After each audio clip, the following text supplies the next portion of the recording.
Let's have some fun with this one. All right, y'all.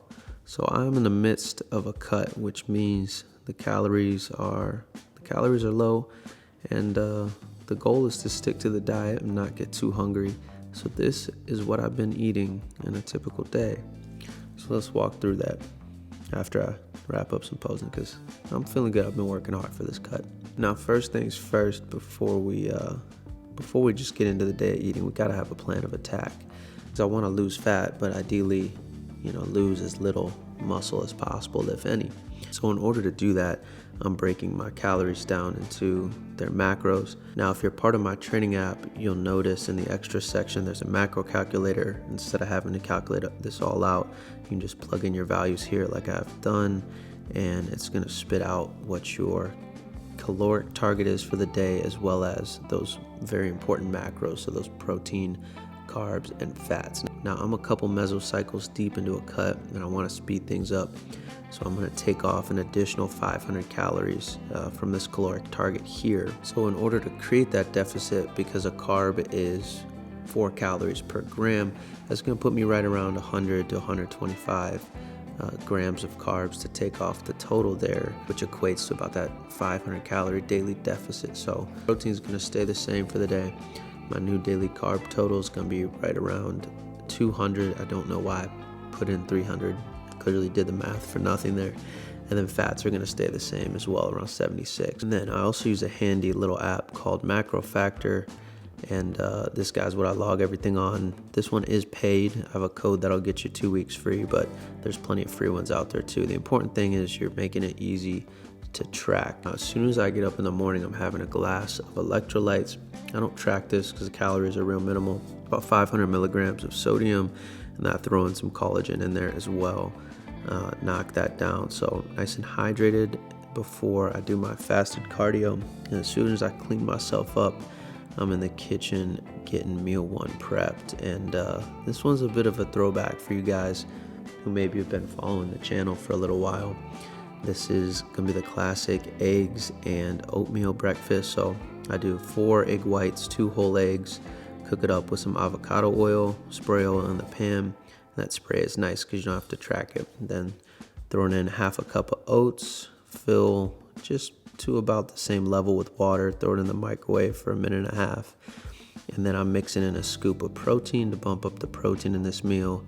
Throw in what might be just a little bit more than a tablespoon of peanut butter, but it's all good. And then I salt it to finish it off, and then throw in some salt and pepper on those eggs as well. Now, meal 2 is a couple hours later, maybe about an hour out from training. Do a 1.5 cups of almond milk, another scoop of protein. This is where I like to add in my creatine, blend that all up. And again, this is more of a snack than a meal, but a high protein snack at that.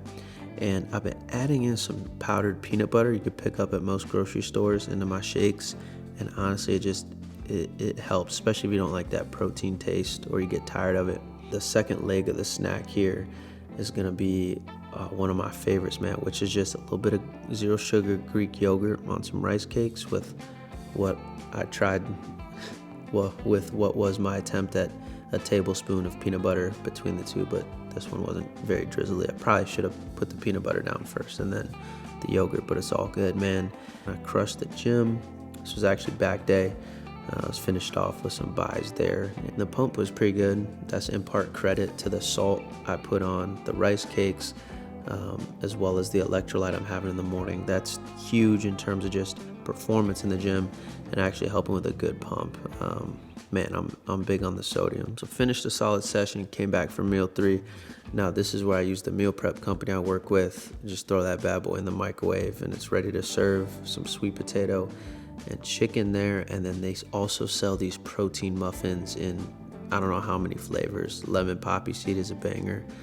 Oh man, they're all pretty good. So I'll link them below if you guys are interested. It was starting to get a little later toward the evening, so I whipped up my second to last meal, threw some broth in the pan, and then I'm cutting up some cabbage, really just to the size I enjoy eating. There's no technique here. Throw it in with the broth, add a little water on top so it helps it boil, and let that cook. And then I'm prepping the protein for this meal, which was sirloin.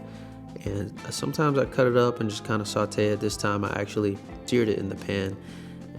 just a few minutes each side, let it rest, keep the juices in there before I cut it. It came out perfect. Then this boiled cabbage, man, I don't do much, just a little salt and pepper with this guy, and then pour that broth over top. It's getting a little steamy, but man, that's perfect. That's all I want right there. I'll eat that every day.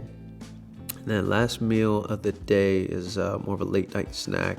So doing the Greek yogurt here. Now, if you're someone like me who would love some ice cream, something like that at night, it's a good little alternative. Throw some frozen blueberries in there, mix it up, and some sugar-free dark chocolate I pick up at the grocery store. Again, just kind of eyeball a tablespoon or so there. And I also have a little shredded coconut to throw in just for some extra flavor. And man, that bowl is absolutely money. And that's what I eat. Pretty much nail my macros for the day. Hopefully this gives you guys some meal ideas. And thanks for watching.